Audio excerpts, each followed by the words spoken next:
যে বিয়ের পর বলে, দেখো তোমাকে আসলে আমার পছন্দ হয় নাই, মা বাবার পছন্দে বিয়ে করছি, আমার আসলে ভালো লাগে নাই, তারপরেও করছি আমি।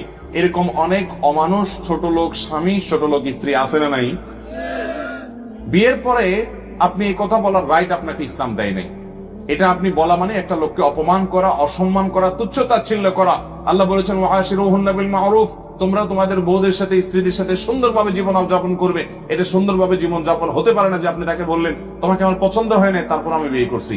আপনাকে বিয়ে করতে বলছে কে? আপনার যদি অপছন্দ হয় আপনি তখনই বাধা দেওয়া দরকার ছিল। আপনি তখন বিয়ে করে এখন বলতেছেন আমার তোমাকে পছন্দ হয় নাই।